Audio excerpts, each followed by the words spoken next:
Alright, some concluding thoughts. I set out examining these forms of media, curious to see how modern minds reimagine and build upon historical traditions. Particularly, I wanted to see how circles were employed on the scale of an aesthetic of magic to an extensive necromantic ritual. Here's what I ended up with. Not only does this show a spread of ways circles could be incorporated into art, but it also hints at a pattern that I suspect would prove pervasive in a wider study. The medium affects the portrayal of magic. Games focused on the aesthetics, because waiting for characters to build the circle would be boring. Books focused on the ritual, because actions and ideas are better explored in written media than aesthetics. Shows, being less interactive than games, but still primarily a visual medium, had room for flexibility. They could employ the circle as a simple aesthetic, but there was also room to show characters engaging with the ritual. One of my favorite things to look for, though, was how humans built upon their inherited historical tradition. Languages were expanded upon, new symbols were created, circles were made with increasing complexity and new combinations of shapes and lines made out of inscriptions, but all of these innovations could have been made in human history. Fantasy invites more innovation, circles made out of ethereal matter, light, energy, faint lines in the air, and the sort. They form not with careful engraving or drawing, but taking shape before your eyes, lifted off the ground and faced in different directions, spinning this way and that. 3 dimensions are available to modern artists in a way that is impossible when confined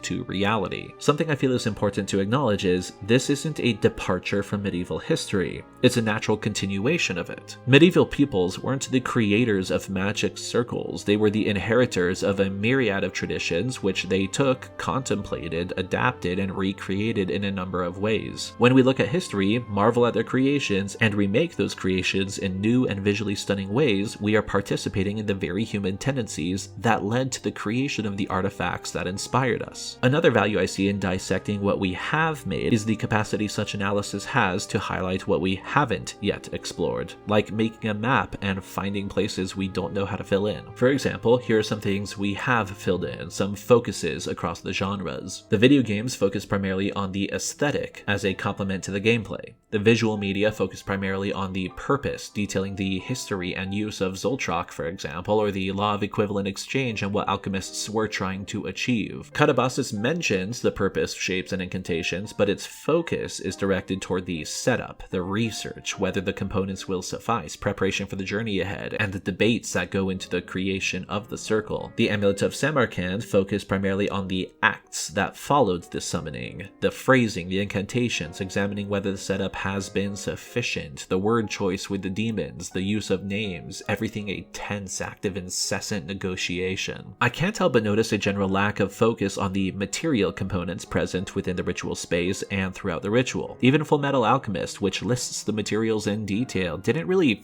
focus on them. Their focus was on the objective and what went wrong with it. The need for personal purification before ritual, which is quite common in the grimoire tradition, is largely ignored in modern media. Locations for the circle and how temporary or permanent they were intended to be are ancillary details if they come up at all. Inscriptions can be delegated to scribbles, pure aesthetics, but they are never the focus. The same could often be said about incantations. Could these be targets for future innovation? Consider the ways that we have built on past ideas. We've added dimensions, spatial locations of the circle, directions of where the circles could be facing, new compositions, motions, inscriptions, purposes. All of these invite more experimentation. What would like a 4th dimension magic ritual space look like? What locations besides on the floor or even in the air could house a magic circle? The directionality is fun to think about. What would a circle do with like a mirror? Does the reflection, if viewed by the magician, have any power? Inverse effects, adverse effects? What would be the specific consequences of tweaking specific parts of the circle? Can you think of anything besides light or energy to comprise the circle, beyond the medieval materials like ink, blood, meal, or inscriptions? Like, silver has a lot of fantasy genre significance. How would a circle be different if made out of silver? Can you get even weirder? Play with geometry and quantum fluctuations, a shape that exists in a realm of possibility or in constant flux with comparably dynamically fluctuating effects. Ooh, that could be a mind bender. I really like the idea of playing with purpose, too. Access to anything a demon can give you is fun, but very familiar, and the use of elements or some kind of force is quite thoroughly explored. I like how diversely Hades 2 employed circles, even if the exact purposes were largely left to the imagination. I feel like R.F. Kuang's exploration of geometry as puzzle pieces that can be arranged and rearranged to be both innovative and still legible to the magician could be explored further by other aspiring authors out there. As for game designers, what if circles were more than merely aesthetic? I like the idea of a game where the creation of the circle is the game, which could work in tandem with this puzzle piece approach. The player learns different glyphs, geometry all has their set functions, the foundation of the ritual. Materials can then be collected, and these can be mixed and matched to allow the player to achieve a wide array of abilities or spells based on how they combine all these parts. Maybe in preparation for like a survival game or to complete tasks in an innovative way. What I appreciate most is that in all of these media, the circles never felt thoughtless.